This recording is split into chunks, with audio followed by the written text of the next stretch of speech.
Livro de Atos dos Apóstolos, capítulo número 2, verso número 17 e 18. É o que nós temos que realmente desejar na nossa vida, na nossa família e na igreja. Escute. E nos últimos dias acontecerá, diz Deus, que do meu espírito derramarei sobre toda a carne, e os vossos filhos e filhas profetizarão, os vossos jovens terão visões, e os velhos sonharão sonhos. E também o meu espírito derramarei sobre todos os meus servos e minhas servas. Naqueles dias e profetizarão, e farei aparecer prodígios em cima dos céus e debaixo da terra. Amém. Pode tomar assento no nome de Jesus. Aleluia.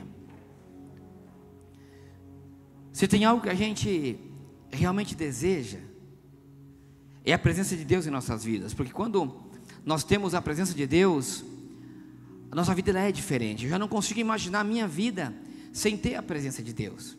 É algo que para mim seria hoje impossível. E tem vezes que eu chego e converso com algumas pessoas, e tem pessoas que falam assim: pastor, eu não tenho sentido mais Deus, tem um vazio dentro do meu coração.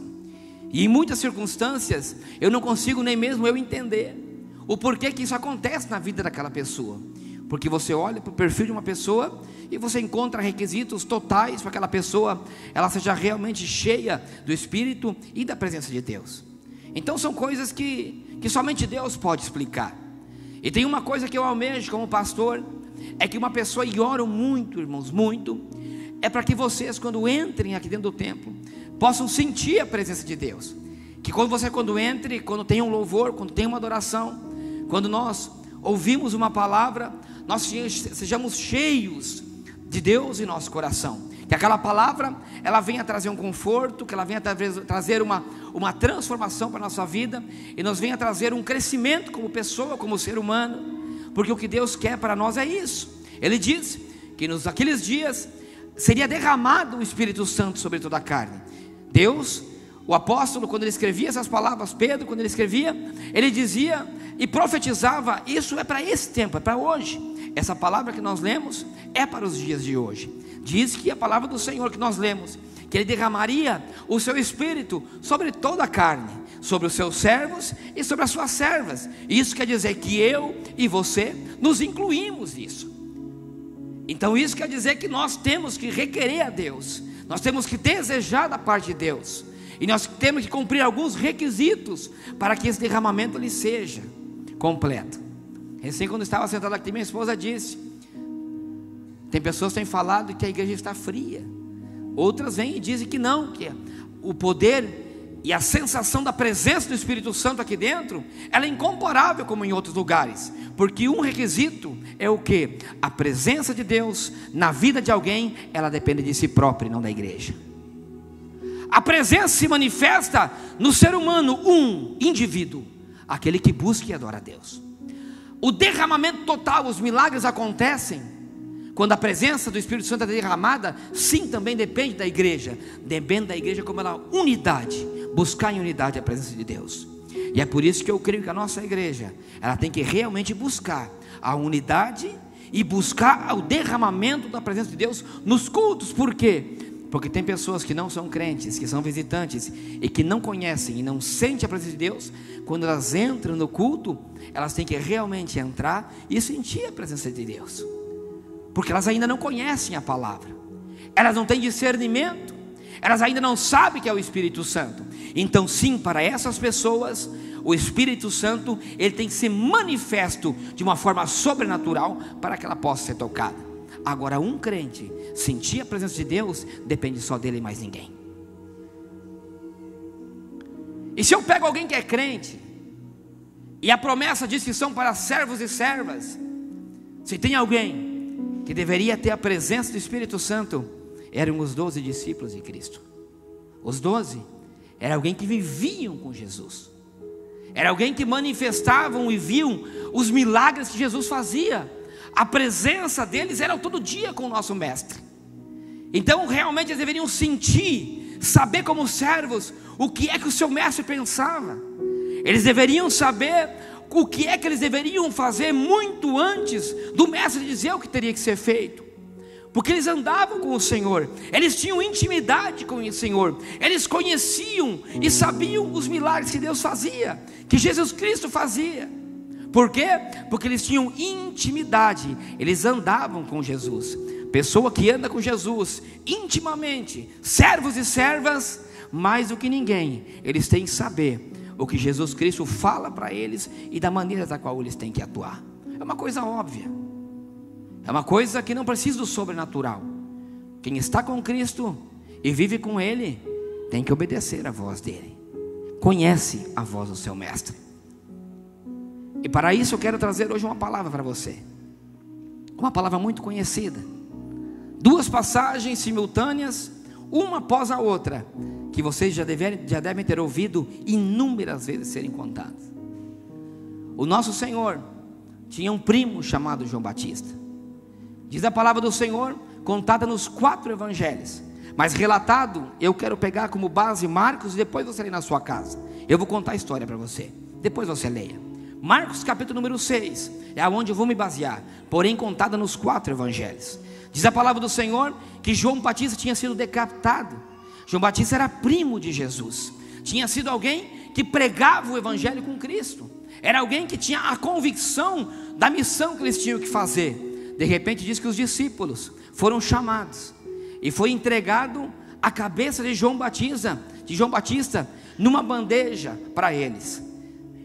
Eles pegam e sepultam a João Batista, chegam para Jesus e diz a palavra do Senhor relatada no Evangelho segundo João, diz que eles contaram e levaram essa notícia para Jesus. Então Jesus, quando ele recebe essa notícia, eu creio pela palavra do Senhor, assim como ela é contada, que diz que Jesus ele se ausentou, ele foi para uma região desértica só, e subiu num monte para orar e estar só. E diz, eu entendo que Jesus estava triste, comovido pela morte do seu primo, porque por mais que Jesus seja Deus e conhece todas as coisas, naquele momento, naquelas circunstâncias, ele era homem, assim como eu e você, ele tinha sentimentos, ele conhecia o que era um sentimento e amar ao próximo. Então eu entendo que ele se entristeceu, ele saiu, foi conduzido a um lugar, e diz que as pessoas que viram quando Jesus se conduziu para o deserto, começaram a segui-lo, e diz que eram inúmeras aquelas pessoas. Aquele dia era um dia de manhã, e diz que as pessoas foram mesmo com Jesus, e acompanhavam, e diz a palavra do Senhor, e alguns teólogos entendem, que era mais ou menos umas 5.000 pessoas, a qual seguiam a Jesus constantemente. E essas pessoas seguiram a Jesus, ele parado, eu imagino que ele viu aquelas pessoas, e diz a palavra do Senhor, que diz que ele foi comovido de íntima compaixão, e diz a palavra, que ele começou a ensinar aquelas pessoas, e curou a todos os enfermos, curou a todos, isso não tinha a exceção de nenhum. E aquele dia, quem sabe já começou a anoitecer, e estava muito cansado, e eu acho muito tremendo algo que eu aprendi, porque eu li essa palavra já faz uns 4 ou 5 dias, umas 4 ou 5 vezes em todos os evangelhos, e uma coisa eu acho muito tremenda, para um homem como Jesus, um servo, que é o nosso líder, é a nossa visão, é o que nós temos que seguir. Sabe por quê, irmãos? Porque eu sei que não é fácil você subir aqui em cima, trazer uma palavra, você ficar aqui em cima louvando, quando você está triste de coração.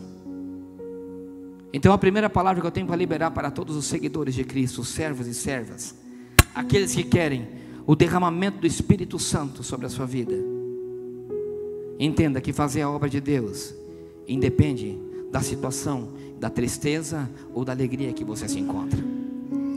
Jesus Cristo estava triste, tinha perdido o seu primo, mas mesmo assim, diz que ele ensinou aquele povo e curou a todos os enfermos. Eu entendo que quando terminou aquele dia, estava anoitecendo, chega os seus discípulos e dizem para eles assim, diz o seu discípulo para o Senhor: despeça toda essa multidão. Vocês já estão conhecendo a palavra a qual eu estou chegando. Despeça toda a multidão, já é tarde, eles têm que ir comer, já está ficando noite, despeça-os. E Jesus diz algo que para mim foi muito tremendo, muito mais do que a própria multiplicação dos peixes e dos pães que está contida nessa palavra. Porque eles dizem assim: despece o Senhor, nós não teremos como dar para alimentar todos eles.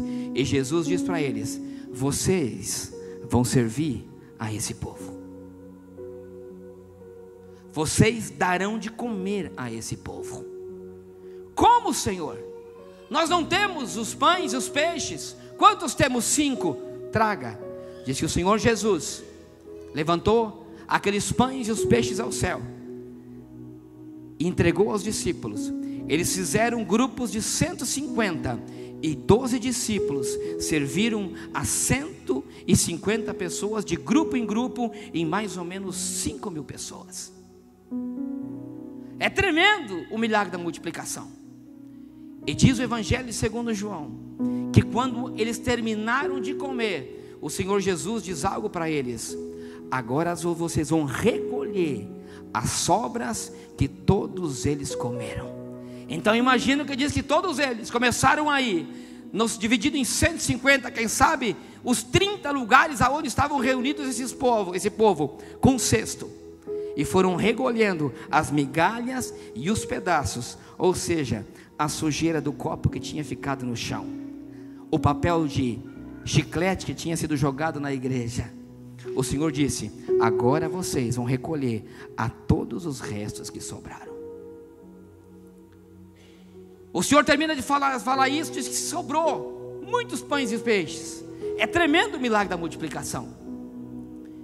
E diz que quando eles acabaram de fazer isso, diz que o Senhor despediu aos seus discípulos, mandou eles entrarem num barco e irem para o outro lado da margem.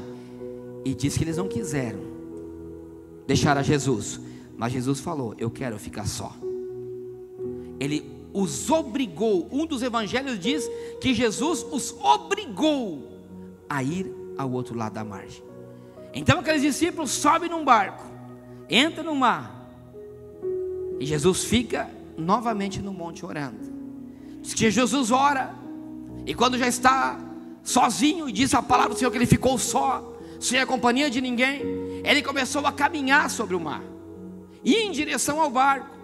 E aqui é outra passagem que eu quero que vocês prestem bem atenção, que é algo tremendo.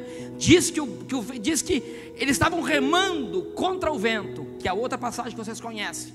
Eles remavam contra o vento. Era muito difícil a situação em que acometia o barco. E diz que Jesus queria passar adiante deles. Essa é outra palavra que me chama muito a atenção, muito mais do que o milagre de Pedro andar sobre as águas e de Jesus salvar Pedro. Diz que Jesus quis passar adiante deles. Quando eu li isso, algo ainda mais me chamou a atenção. Eu digo: Deus, Senhor, por que o Senhor os despediu? Por que o Senhor quis passar adiante deles e não entrar no barco com eles?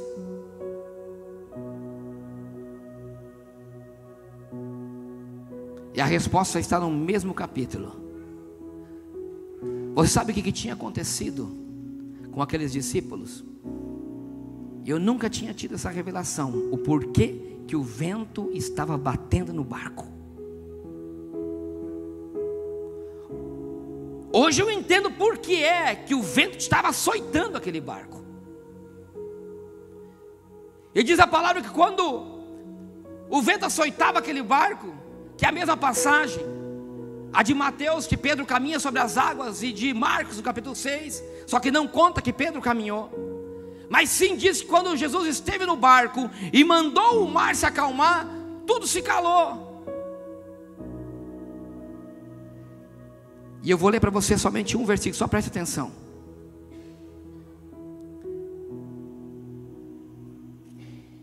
Marcos capítulo 6 e verso número 50. Porque todos viram e perturbaram-se, mas logo falou com eles e disse: tem de bom ânimo, sou eu, não temas. Um pouco antes dizia que ele quis passar diante deles. E subiu para o barco para estar com ele, e o vento se aquietou. E entre si, escute agora isso, entre si quer dizer, entre os discípulos, ele dizia, ficaram assombrados e maravilhados. São duas coisas diferentes, uma assombrado e outra maravilhado. E a resposta está no verso 23. Pois eles não tinham compreendido o milagre da multiplicação. Eles não tinham compreendido o milagre da multiplicação. Ponto e vírgula. Quer dizer, não termina aqui, continua. Isso é ponto e vírgula, escute. Antes o seu coração estava endurecido. Eles não tinham compreendido o milagre da multiplicação. Antes o seu coração estava endurecido. Por que o coração endurecido? Porque discípulos que viram o Senhor multiplicar de 5 pães e 5 peixes. Eu me arrepio tudo, irmãos. Eu dizia para minha esposa, é tremendo, porque nós olhamos para a grandeza do milagre e muitas vezes pulamos os detalhes da palavra. 2 passagens com milagres tremendos, uma multiplicação dos peixes e pães, a outra Pedro andar sobre as águas e Jesus acalmar o mar. Porém Jesus não queria estar no barco. Verso número 48, andando sobre o mar, ele queria passar adiante deles. Por quê? Porque os seus servos tinham o coração endurecido. Os seus servos estavam atônicos, não tinham nem entendido o milagre da multiplicação. Diz a palavra do Senhor, não sou eu, é a palavra. Não entendiam o milagre. Muito pelo contrário, estavam com medo e assombrados. O vento batia, eles estavam assombrados, tinham medo. Não entendiam o milagre da multiplicação. Você sabe por quê? Eu sei que tem uma dúvida. Você quer saber o porquê que eles não entenderam o milagre da multiplicação. Eu sei que você quer saber por quê que Jesus quis passar diante deles. Eu sei que você quer saber por quê que Jesus os despediu e lhe mandou ir sozinho no mar. Jesus não queria estar com seus discípulos. Sabe por quê? Porque os seus servos, aqueles que deveriam estar do seu lado, aqueles que deveriam estar chorando com ele a morte do seu primo, aqueles que deveriam estar com ele no momento em que ele começou a ensinar e curar a todos os enfermos, movido de algo chamado íntima compaixão. No final do dia eles falaram: despede a esse povo. Jesus manda embora.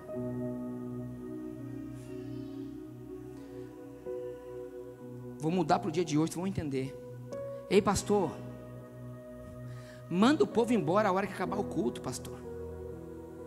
Mas eles querem ficar aqui. Não, manda embora. Eles querem oração. Não, manda embora. Jesus, nós somos os teus 12, Jesus. Vamos agora ficar só nós. Nós vamos te abraçar. Ó Jesus, vamos falar das nossas intimidades.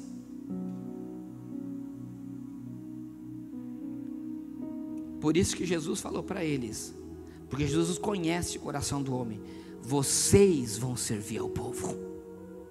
Sabe por quê? A resposta não está também no próprio livro de Marcos, capítulo 10, verso 45. Eu não vim para ser servido, eu vim para servir e para dar a minha vida pelos resgates de muitos. Jesus não queria despedir ao povo. Jesus queria que os seus servos, aqueles que estavam do seu lado, os ajudassem. Mas não, mas os seus servos queriam que despedisse ao povo. Eles queriam, sabe por quê? Porque tem gente na igreja, quando já começa a ser crente velho, quando começa a ter intimidade entre os grupos dentro da igreja, eles já não estão mais preocupados com o povo. Eles estão preocupados somente em fazer rodinha, em fazer jantarzinho depois de culto. Eles já não estão nem preocupados com o final do culto. Eles querem acabar com o culto, querem acabar com o evento, querem acabar com a cruzada. Eles já não estão mais preocupados com o público. Eles querem despedir o povo. Os servos e servas, eu e você que servimos a Deus, nós não devemos querer ser paparicado pelo Cristo. Tem gente na igreja que, se você não faz uma ligação, não dá uma palmatinha nas costas, tem gente que quer ser paparicado. Tem gente que, quando está na roda de intimidade, quando já conhece o pastor, quando já conhece a missionária, quando já conhece os irmãos da igreja, eles querem quando ele ajuda um pouco demais, assim como esses 12 que estavam sempre com Jesus. Sabe o que eles querem? É ser paparicado. Porém, Jesus, ele não tinha, ele tinha os seus íntimos, mas ele tinha servos e servas. Ele tinha pessoas ao seu lado, para quê? Para servir o povo. Ele, triste, perdendo um primo, ele não mediu esforços nenhum. O que ele mais queria, diz a palavra do Senhor, era ensinar e curar a todos. Todos, sem distinção de classe social. Aqui se incluíam os prostitutos. A todos, diz a palavra. Ele não serviu simplesmente os amigos dos 12, os da intimidade. Serviram a todos. Por isso que ele falou: vocês vão servir o povo. E aquilo doeu. Eu imagino, porque diz, se você ler um pouquinho antes, diz a palavra do Senhor, que eles, quando chegaram para trazer a notícia de que João Batista tinha morto, eles chegaram e contaram tudo o que eles tinham feito e ensinado, e as maravilhas que Deus tinha operado pela vida deles. Celebridade. Você sabe quem que eram os discípulos de Jesus? Eram celebridades aqui como Jesus. É assim como tem o pastor fulano e tal, e o seu segundo, o seu terceiro, e assim vai. Os discípulos eram conhecidíssimos. E o que Jesus falou? Vocês vão servir a esse povo. Quando ele falou, vai e despede, ele falou, não, vocês vão servir. Se não bastou servir quando eles acabaram de comer, eu imagino a cara amarrada. Mas eu sou o Pedro, eu sou o teu chegado, eu sou João, aquele que deita a cabeça no teu ombro, Jesus. Como é que eu vou servir de garçom para 5.000 pessoas? Você vai servir. Eu imagino a cara amarrada deles. Acaba de comer e ele diz: não basta servir, agora vai recolher toda a sujeira que eles deixaram. E sabe que é forte? Porque tem gente na igreja que quando tem... Isso é tremendo, sabe por quê, Fábio? Porque assim, faz um evento aqui na igreja, uma vigília, um jantar, ou não sei o que, como teve lá na Argentina também. Faça um evento e pede gente para limpar chão, pede gente para limpar banheiro, pede gente para limpar a sujeira do dia seguinte. Ninguém quer. Agora até para entregar recado no púlpito vira uma fila. É servo para entregar recado no púlpito. Tem gente que nunca louva na igreja, nem aparece no culto de quarta-feira e nem uma tarde mesmo para louvar. Agora no dia do evento é o primeiro nome que chega. Por quê? Porque quer aparecer. E é isso que entristeceu ao nosso Senhor. Por isso que ele os despediu. Por isso, quando ele começou a caminhar sobre as águas, ele quis sair adiante deles. A palavra servo tem um significado muito tremendo. No Antigo Testamento, ela queria dizer que aquele servo era Adad, o nome, em hebraico, em aramaico. Só que esse é o significado: aquele que cultiva e colhe, aquele que trabalha, aquele que serve no trabalho brutal.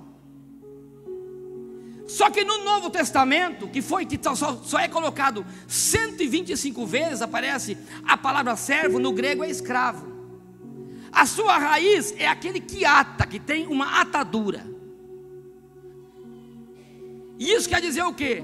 Que aquele que é servo, ele é atado e preso ao seu senhor. E o que é muito tremendo também, que existe um outro significado para quando ele não é escravo. Porque servo, no grego, é escravo, atado e obrigado a fazer o que o seu mestre diz. Porém, existe uma passagem que é diferente, que ela diz que aquele que rema o barco para os guerreiros andar, não são servos, quer dizer, é aquele que obedece e é subordinado a alguém. Isso quer dizer servo, aquele que é subordinado a alguém. E diz a palavra do Senhor, o quê? Que o seu espírito, ele será derramado sobre os seus servos e sobre as suas servas. Isso quer dizer que eu e você, nós temos que o quê?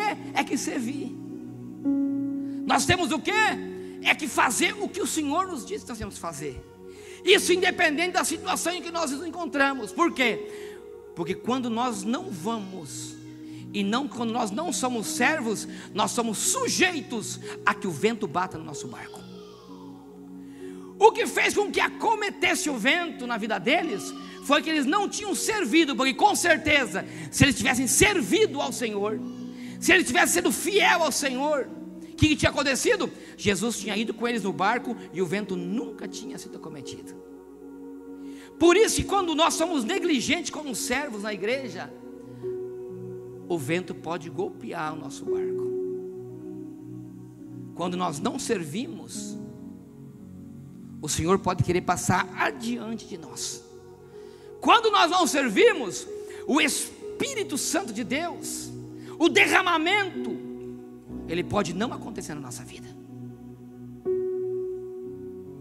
125 vezes a palavra servo. Agora escute isso, que é uma coisa muito interessante.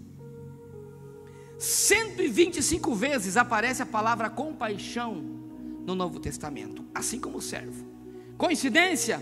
Eu não creio, porque na palavra do Senhor não existe coincidência. Todas as coisas foram criadas para Ele, por Ele e para Ele.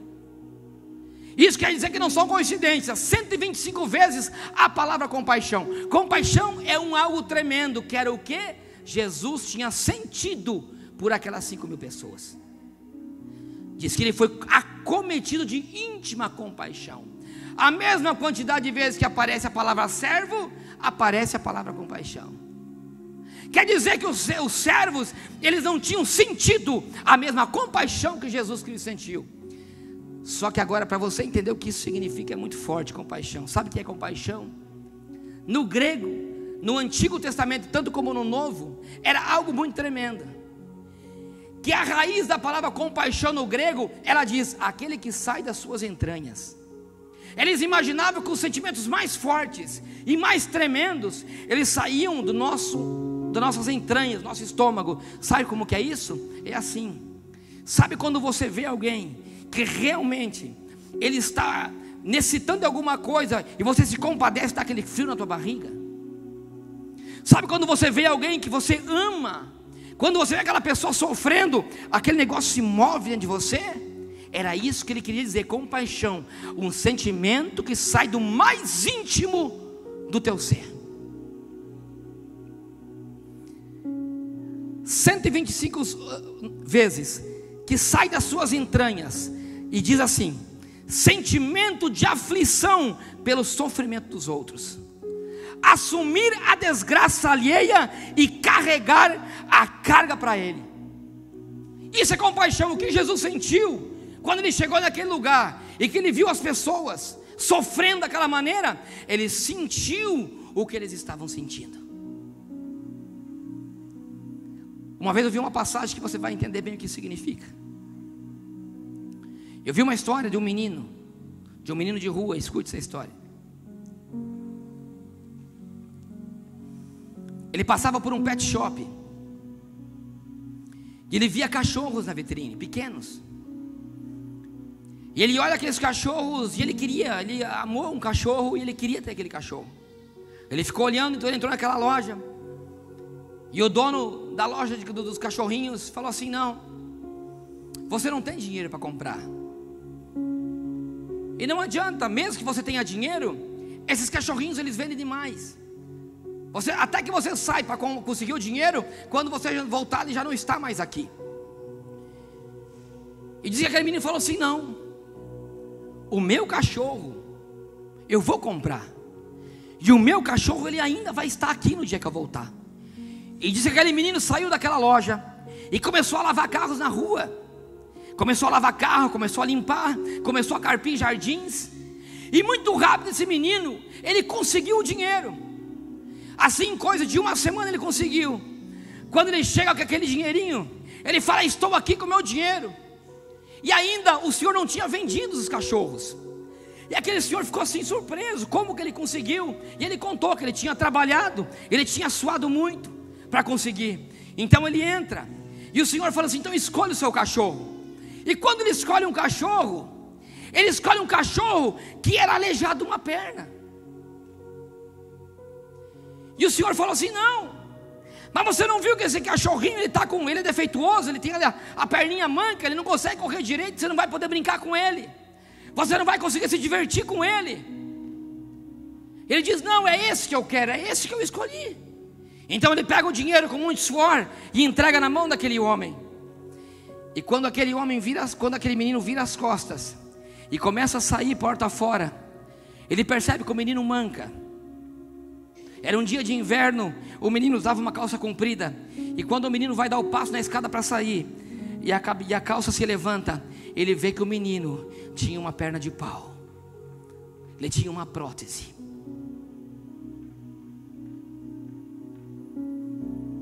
E quando eu vi essa história, eu ouvi algo tremendo. O que fez aquele menino escolher aquele cachorro e pagar um preço alto por aquele cachorro, independente da maneira que ele era, é porque ele sentia o que aquele cachorro sentia.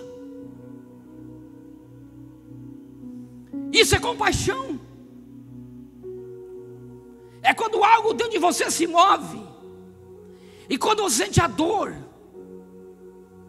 assim como aquela outra pessoa sente. Aquele menino escolheu aquele cachorro porque ele sabia o problema que é não ter uma perna, ou ser manco de uma perna.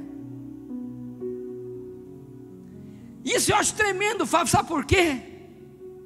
Porque quando eu li essa passagem, diz que Jesus para aquele povo, ele foi movido de íntima compaixão. Não era só de compaixão, ele era movido de íntima compaixão. Isso quer dizer que quando ele olhava para um enfermo que não enxergava, é como se os olhos dele se fechassem, e ele falava: eu vou ajudar, eu vou curar, porque eu preciso que esse homem veja assim como eu vejo. Quando ele olhava para uma pessoa que era coxo de uma perna, assim como aquele menino, ele sabia o que aquela pessoa sentia, então ele curava aquela pessoa. Quando ele olhava para uma pessoa que não era uma mulher que não tem gravidez, uma mulher que tinha fluxo de sangue, ele era comovido de compaixão, ele sabia e ele sentia o que aquela pessoa sentia. Sabe o que eu quero dizer para você nessa noite? Assim como aquele menino com aquele cachorro, assim é Jesus com você. Ele sente o que você sente. A dor que você sente, ele sente. A dificuldade que você passa, ele passa. Aleluia. Aleluia. E o mais tremendo, assim como aquele menino, ele lutou pela sua restauração, pela sua salvação. Assim como aquele menino, ele te olha, te vê você com essa perna manca, com esse coração contrito, com esse coração humilhado, com essa vida sofrida, e ele fala: eu vou pagar um preço por ele. Então ele chega diante do Pai e fala: passa de mim, Senhor, essa copa, mas eu vou sentir a dor deles, eu vou me entregar, eu vou pagar um preço naquela cruz, eu vou morrer por eles, porque eu sinto o que eles sentem. Então Jesus sai garimpando aquilo que ele não tem. E é por isso que ele fica tão indignado com aqueles homens, com seus discípulos. É por isso que ele se entristece com a igreja. Eu e você somos servos dele. Ele se entristece comigo e com você, assim como com aqueles discípulos. Porque quando eu e você vemos alguém que está padecendo por necessidade,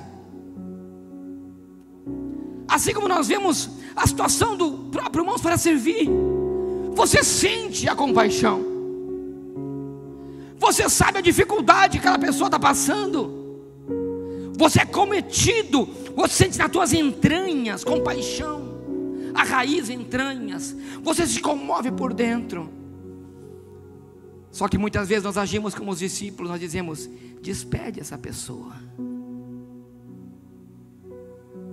despede Jesus.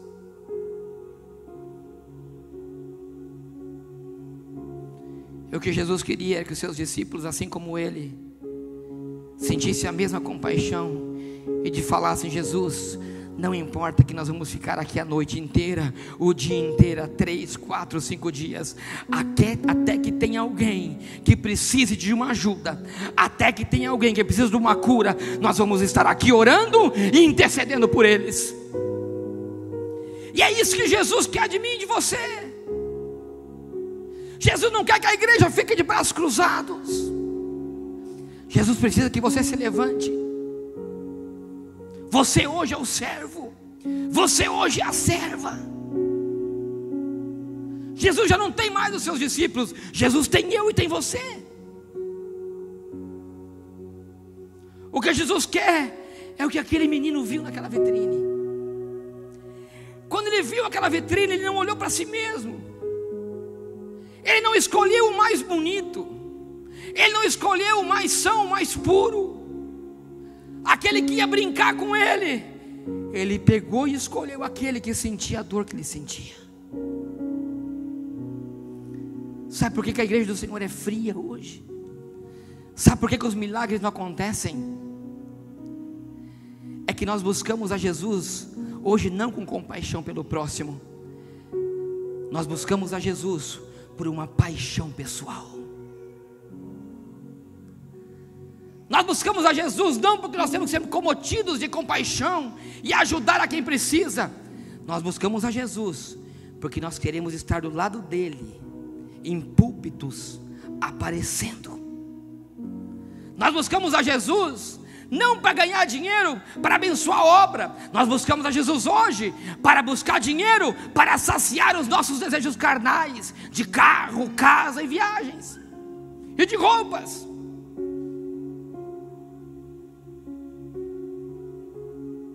E esse não é o evangelho que eu leio. E para finalizar, aqueles discípulos, eles perderam uma chance de ver e viver um dos maiores milagres de que a história aconteceu.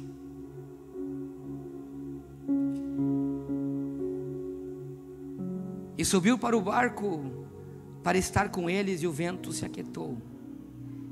E entre si ficaram assombrados e maravilhados, pois não tinham compreendido o milagre dos pães. Você sabe o que é você estar do lado de Jesus, ver o milagre acontecer, ver, ou melhor, não sei se viram, quer dizer, participaram, mas não viram, não compreender como é que aquilo acontece. Irmãos,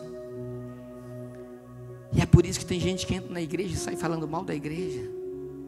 Entra na igreja, vê o mover de Deus, de repente vê alguém chorando em cima de um púlpito, porque consegue, aquela pessoa está em cima do púlpito, não sei, na nave, Alguém do lado da cadeira começa a chorar, começa a gritar e falar: Deus, eu te amo, Jesus. Eu te amo, Senhor, porque o Senhor trouxe uma libertação na minha vida, Jesus. E aquele do lado faz com que, como os discípulos não compreendem o que aconteceu, e aí saem assombrados e falando mal, porque não compreenderam, não conseguiram ver. Aí o vento começa a bater de um lado para o outro, e aí ficam assombrados. Porém estavam lá, tiveram a oportunidade de ver aquele milagre, e estavam preocupados porque eles tinham que ter servido aquele povo, servido de garçom, e depois de pessoa que trabalha na faxina, na limpeza. Eles estavam com a cabeça deles indignados, dizendo: por que o meu mestre me mandou? Eu servi, eu tinha que ser servido. Isso não é compaixão, isso é egoísmo. A igreja de hoje precisa de compaixão, sentir nas suas entranhas o que o irmão está do outro lado sente. Isso é ser servo. Ao invés de ficar indagando situações na igreja, porque um dá mais ou porque o outro dá menos, faça um questionamento. Eu imagino aqueles discípulos entrando no barco e dizendo assim: meu Deus, está vendo essa situação? Ele nos despediu, nos mandou nós embora. Em vez de eles estarem glorificando, dizendo: meu Deus, você viu o que Jesus fez? Multiplicou. Você viu quanta gente que a gente alimentou, que estava passando fome, e eu participei desse milagre, eu dei o pão. Não, diz a palavra que eles não compreendiam o que estava acontecendo.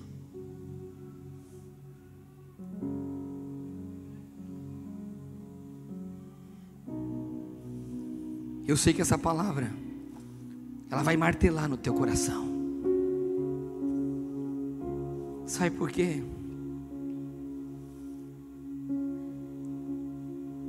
É porque Jesus precisa de servos e servas. Jesus precisa de pessoas que pensam mais nos outros do que em si mesmo. Por isso que ele disse: eu não vim para ser servido, eu vim para servir e dar a minha vida por resgate de muitos. Quando quiseram servir a Jesus, ele falou assim: para tudo, está tudo errado.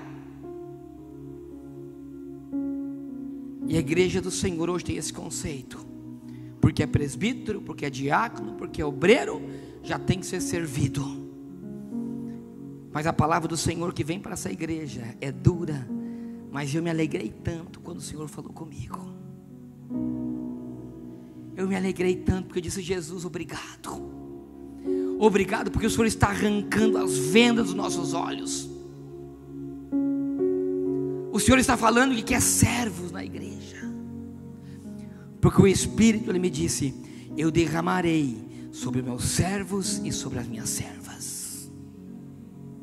O meu Espírito derramarei para os meus escravos, para aqueles que estão atados a mim, para aqueles que têm a mesma ligação comigo, que sentem a mesma compaixão que eu sinto. A esses eu derramarei o meu Espírito. Eu convoco essa igreja, esses que me ouvem pela rádio, que me ouvem pela internet, que paramos de ficar discutindo emblemas, teologias e doutrinas,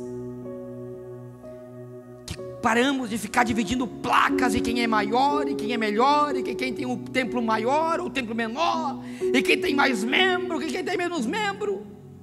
A única coisa que Jesus falou: sirvam ao meu povo. Nós não temos que despedir, nós temos que servir ao nosso povo.